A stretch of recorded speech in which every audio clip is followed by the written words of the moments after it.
So today's lesson we are going to deal with ancient Roman art and the art of figure drawing. And figure drawing is simply drawing people in a really effective way. We have some steps that we're going to follow.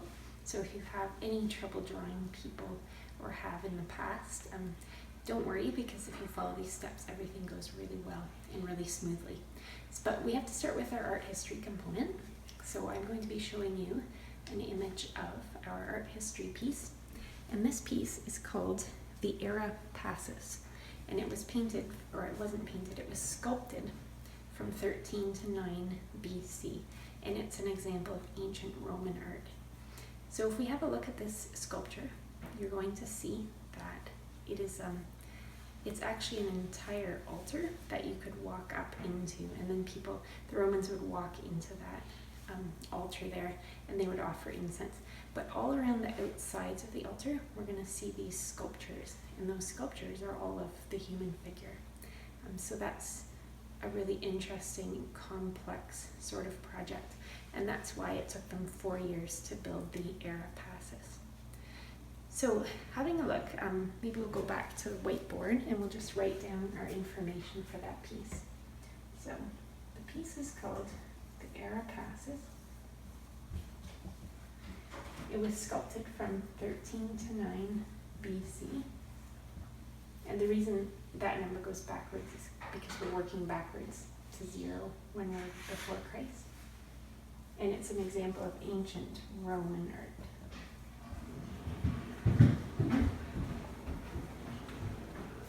And what's nice about this one is you won't have to learn the name of the artist, because it would have been sculpted by a whole team of people. So this is all your info. I'm hoping that is showing up. I feel like this marker is drying out. Era Passus 13 to 9 BC. Anyway, if anyone's wondering what this means, this is Latin for altar of peace. So let's talk a little bit about the characteristics of the ancient Roman sculptures. So for starters, the figures in Roman sculpture are clothed. And this is important simply because the Greeks who sculpted before the Romans, they sculpted people without any clothes on, which is why we study Roman art instead of Greek art. But if you see the clothed sculptures, they're typically going to be Roman. They came a little bit after the Greek sculptures. So the second characteristic is that the sculptures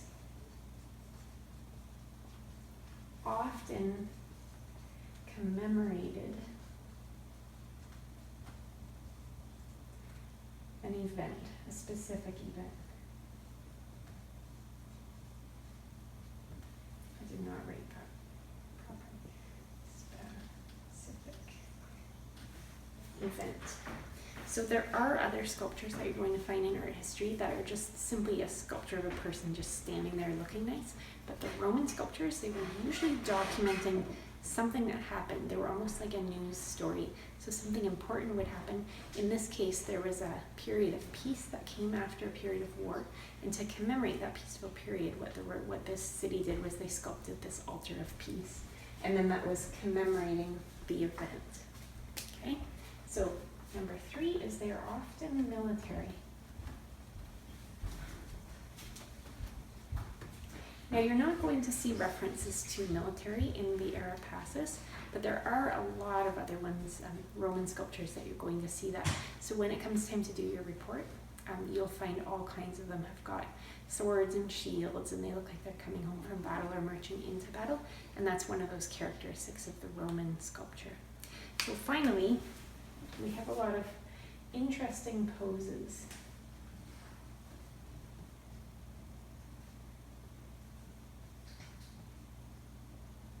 There's a lot of variety in the poses of the Roman sculpture. Comparing it again to Greek sculpture, the Greek sculptures, they tend to just be a person standing there straight looking right at you.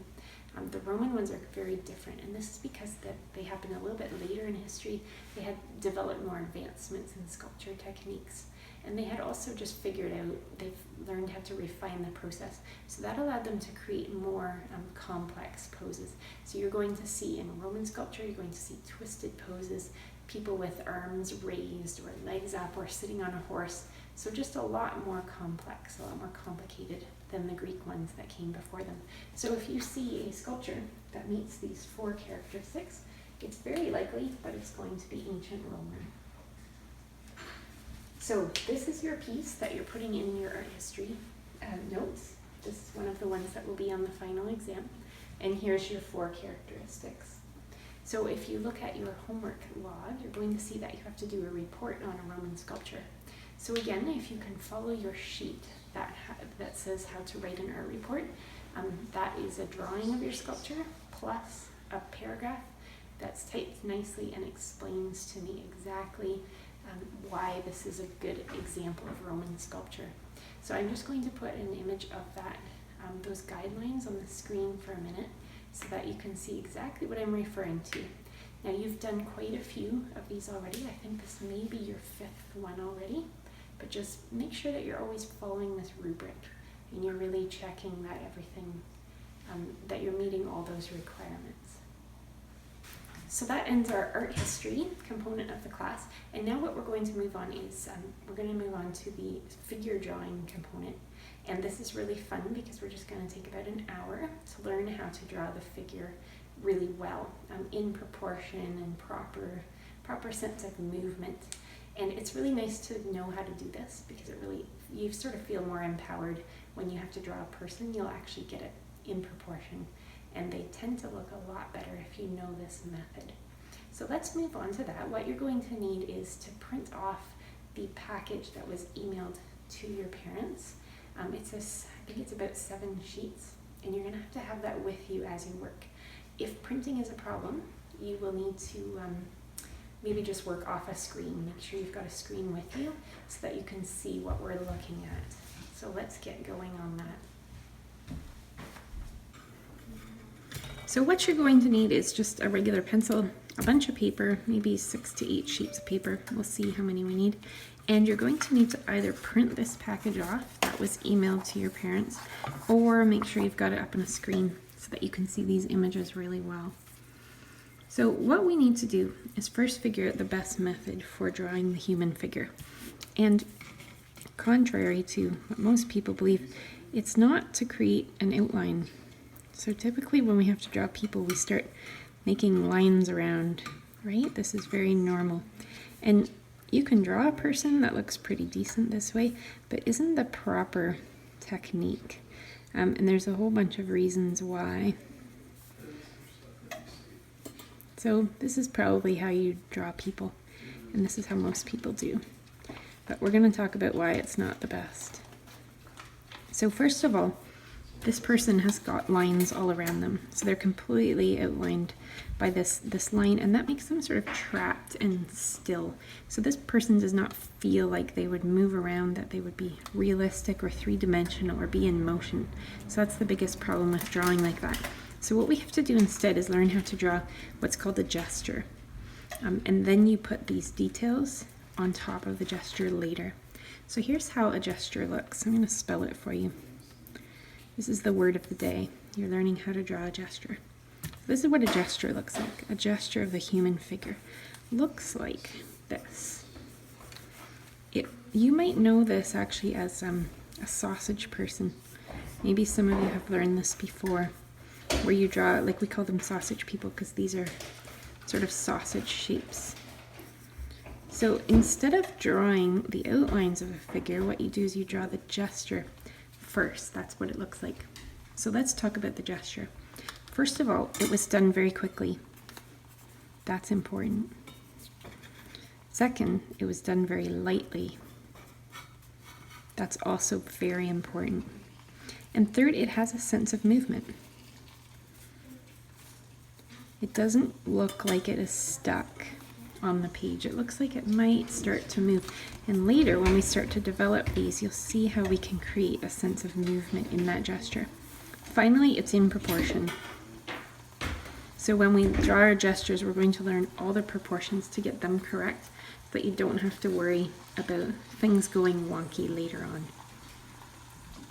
So the idea is, after you've got a correct gesture, you would put those details, these things, on top of your gesture later. right? That's the whole concept behind this. But then later on, you could sort of add that other stuff, but at least now you know that your proportions are correct. So hopefully some of you have tried this before. Maybe this is your first time seeing it, in which case just follow the steps and everything will go fine for you. So that is the idea there. So what you're going to need to do is follow along, and we're going to talk about exactly how this gesture is formed. After we do one, you're going to do another one. So you repeat it, and that ensures that you've really got it. Like, we don't just do one and move on. You got to do this quite a few times. A lot of practice. Practice makes perfect. So here's how it's formulated. We start with a head, which is just an oval. I'm drawing a little bit dark for you so that it shows better on the screen, but you should be drawing lightly, light and loose. Okay, so this is the head, followed by a line to represent the spine, and then this represents the pelvis. It's just a sort of a pancake shape. Now, the first thing you have to make sure when you've drawn this is that it looks generally in proportion, and that the pelvis is only a tiny little bit wider than the head. So if you make this thing way out to here, your entire gesture is going to be so wacky you won't even believe it. So you just have to double check, and if it's not correct, you just change it. Okay? Head, spine, pelvis. Next step is so important. The next step is to take a measurement, measure from head to pelvis, lock your fingers in place, transfer that measurement down, and it's the equal measurement from pelvis to the ground. So that's where the feet should end up. So this is equal to that.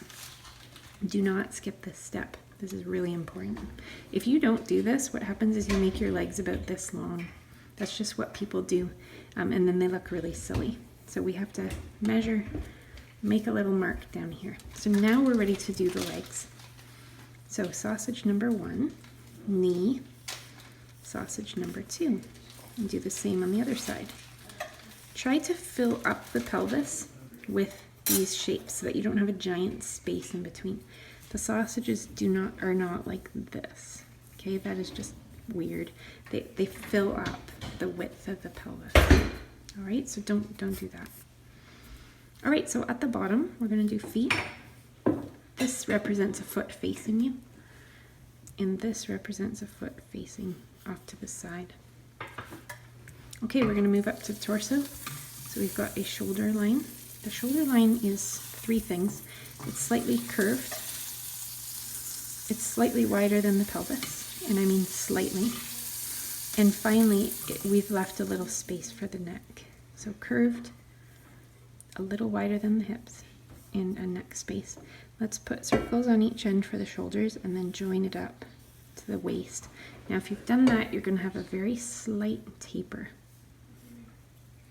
All right, so now we're going to do the arms. We're going to mark off halfway through the first section of the leg because that's how low the hands hang. If you don't believe me, you can stand up for a sec and just let your arms hang down your sides, and you'll see that your fingertips come right to halfway through that point there. So we've got 1 sausage, elbow, 2 sausage, and then the hand is represented by an oval. Sausage, elbow, sausage, and hand. So this is what your gesture looks like. Again, quick and light. So we did this one slowly because it's your first one, but eventually you are going to be doing them this fast and this light. The light is really important. So if you're drawing this dark, you've got to correct that. Don't keep drawing dark like that. You'll run into lots of problems later if you keep drawing dark. Okay, so that's how you do it. So that was maybe 30 seconds. So really quick and really light. So you're going to try a couple of these, and once you know the steps, once you know exactly how to do this, and you've remembered all the proportions, you've remembered to measure, you've marked this off, after you'll be ready to do some developed drawings.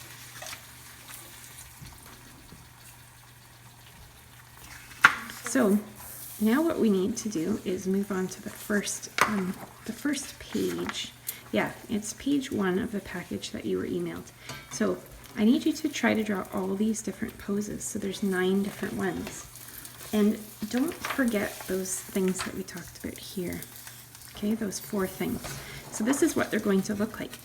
Quick. So they should be done in like a minute or so.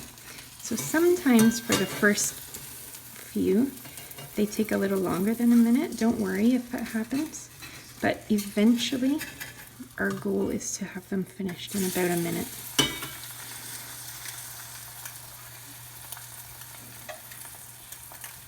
Okay, so that's this one, right? And then as we move along, the poses just get more complicated.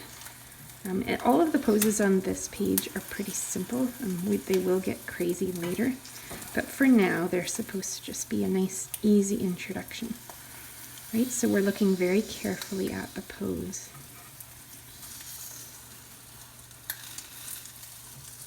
Right? So very carefully at these angles, like what exactly is happening.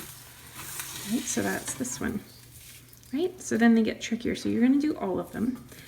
As we go along, they get a little weirder, but by that point you should know how to do it.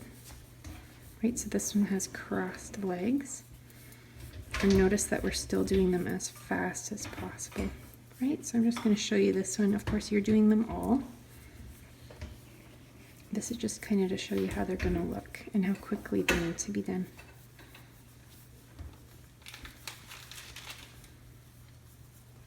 All right, so that's this one.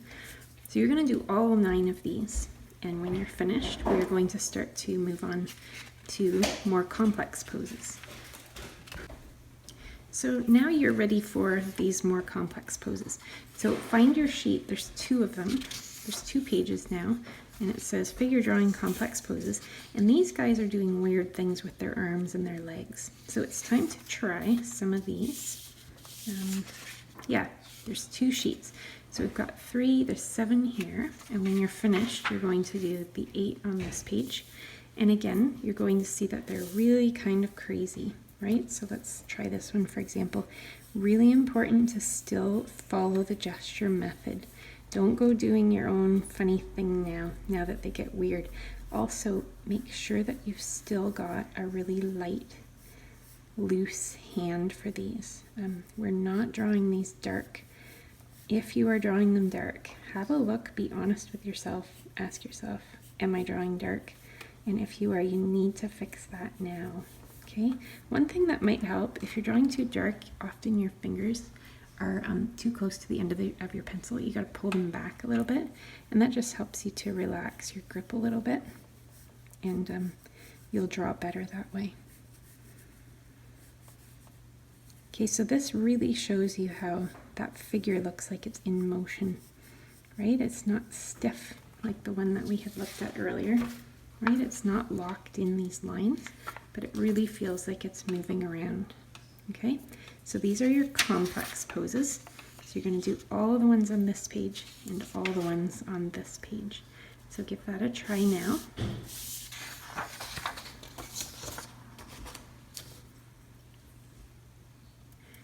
And once that's finished, we're just going to go over the idea of foreshortening. So what happens when you are stuck drawing a person who's sitting and their legs are facing toward you? That starts to get really tricky, and we call that foreshortening. But basically what happens is when a person is sitting, it's normal up to the pelvis, but then the top part of the sausage, these thighs, we'll call them, they are going to be facing you. So when a person is standing, imagine the pencil is their leg. When they're sitting, watch what happens to the pencil when it faces you. It basically gets shorter and shorter, right, until it's just a circle. So it's long, but when it faces you, it just shrinks until it's just a circle. And that's why they call it foreshortening, because things get short. So when the thighs are facing you, this is what they look like. And I know that looks really crazy, but that's what they look like, okay? So then the knee would be here, and the rest of the leg would just come off like that. Okay, and then we do the rest of their body just the normal way. So let's see, I don't know what they're doing with their arms here. Just put them out like that. Okay, so this is how you draw a seated person, right? If I add the back of the chair, then suddenly, yeah, that all makes sense. That looks correct.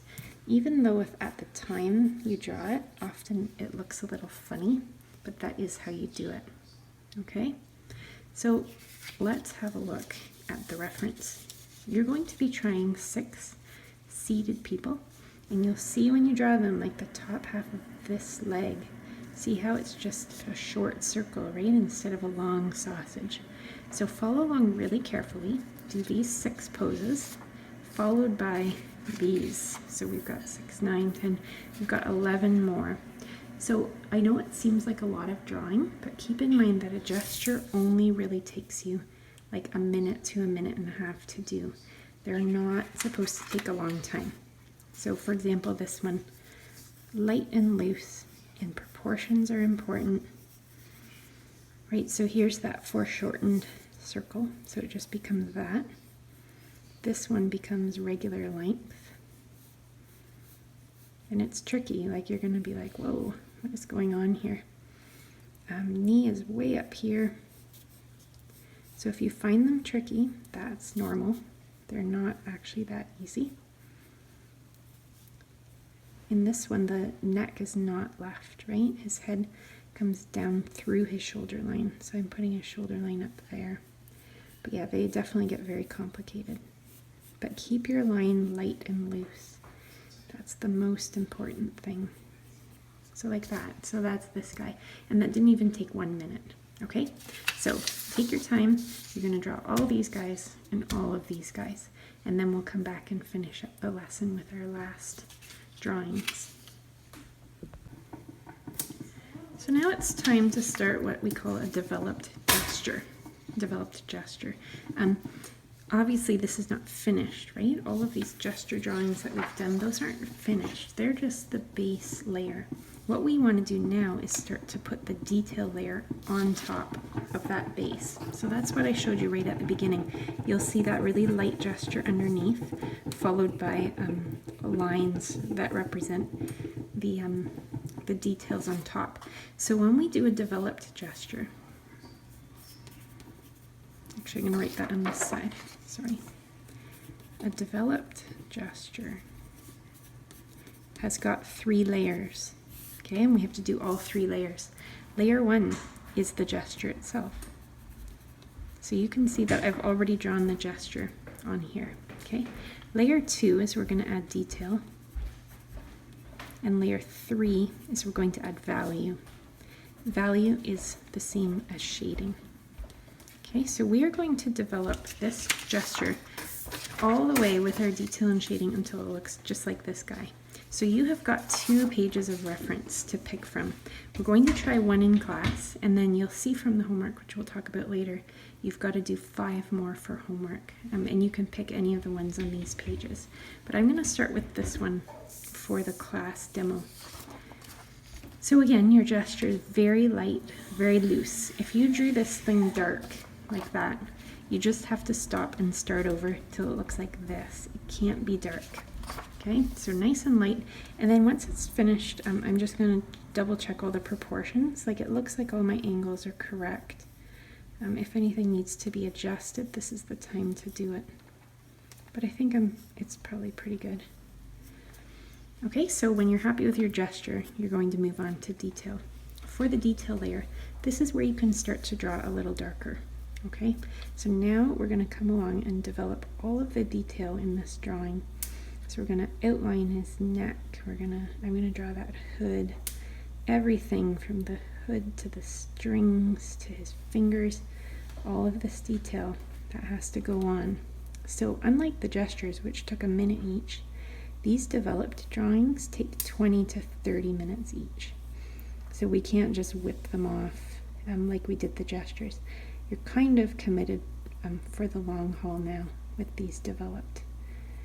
And that's why it's so important to make sure that your gesture is correct before you move on to the detail, because you're stuck with this now for a good long drawing. When you get to the faces, we haven't learned how to do faces yet. Just keep them simple, okay? Like Just simple line for the eyes, nose, mouth, and then move on. Don't try to make it, like I didn't make it look like him, and that's all. That's fine. We're gonna do that later.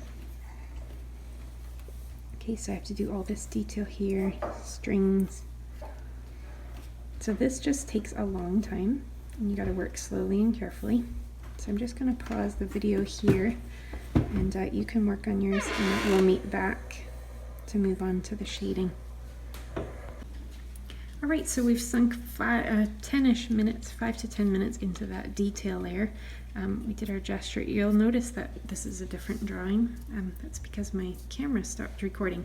So I've redrawn this little guy, and I think this is where I left off. So we've completed the detail layer. Our next job, this is the part that takes the most amount of time. So you've got to slow right down and be prepared to just sink the time into it for the shading layer. So shading is not just a little bit of, oh, it's a bit dark here and it's a bit dark there, and putting little scratches everywhere. Shading is a lot more complicated than that, and you know that from when we did our value scale. So it's probably about a month ago that we all did the value scale. And remember how I was talking about the tens and how important they are? Here, 0, 1, 2, 3, 4, 5. So I need to add one more. So students never want to do the tens. So what I do is I make you do them first. And if you are willing to include your tens in a drawing, your drawing is going to be far more successful than if you try to skip them. So again, the value scale's got 10, 9, 8. So these dark guys, these are the ones that students like to ignore and pretend that they don't exist. Everyone is a fan of the 5s, right? And the 3s and the 2s, etc., because they're easy. But these guys take the most amount of time. If you look at your reference, you're going to see that we've got a ton of 10s, lots of 9s, lots of 8s and 7s, okay? So what I like to do is tackle the 10s first. Really important, you find your 10s and you get them in there. So I found all these 10s in the shoes, in the folds and wrinkles of the hoodie, in his hair, and notice they're good solid 10s. So then what we do is we just simply move through the value scale. One nice way to do it is actually to, what I like to do is take a number 3-ish and I shade everything that isn't a 0. So on this guy, the 0s are on the shoes and the strings, but everything else is at least a 2 or 3. So I always think it looks good to come along and just do the entire thing. Give it an even coat of 3. And that just puts you way ahead in terms of sorting out your values. So I have to be careful not to cover up the sweatshirt strings. But if I do, I can always come in with an eraser and get rid of them later. So just, even the hands are like a 3, right? They're pretty dark.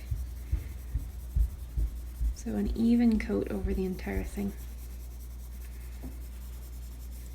So I've done my 10s, I've done my 3s, and I've left my 0s.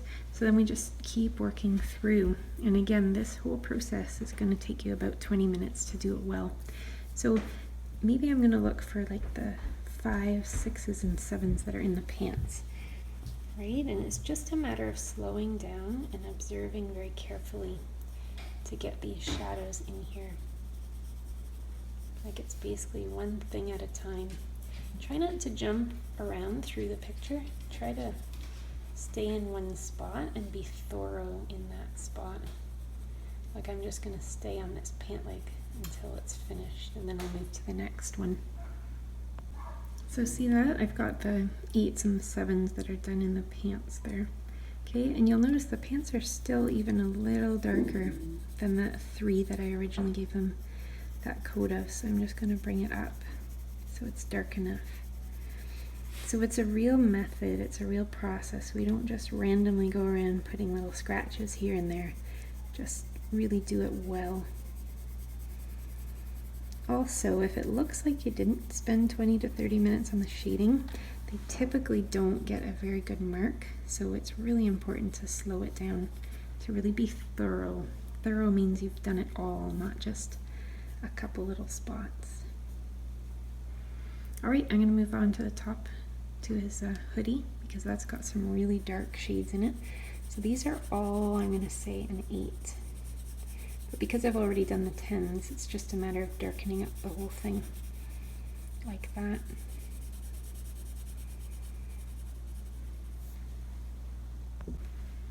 So you'll see that, yeah, I've put maybe 10 minutes into it now, and it's still not finished, but it's getting there. So you're just going to keep on going until your drawing looks as much like the reference as possible. And that's going to be your first developed gesture when you've finished all 3 of these layers. So let's have a look at the homework for this week. So we just did lesson 7. I'm going to make sure you can see that clearly. You have this in your binder. So this is the one we're on today. What we're doing next time is you're going to write a quiz on the principles of design. So we need to talk about that for just a second. I'm going to send you all a review sheet, and that review sheet is going to have everything you need on it to write the quiz. So if you just learn that sheet, use your notes from last time, you should be fine on the quiz. If it's on the quiz, it's on the sheet. So it's not like I'll sneak anything else on it. Just use that review sheet to study and email me any questions. Second, you're going to do a report on any Roman sculpture. And we talked about that earlier.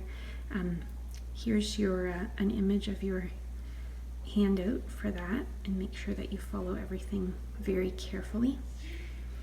And finally, you're going to do 25 gestures and 5 developed drawings. It says here that they have to be mounted, but you know what, you're not going to hand them in to me. You're just going to be sending me photos anyway. So just skip that step this time. You don't have to mount it, because honestly, you're not even handing it in.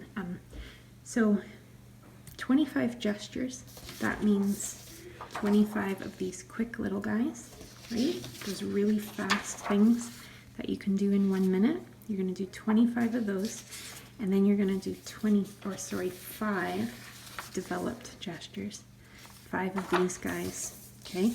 So that means 25 gestures will take you about 25 minutes, right? These are 1 minute drawings.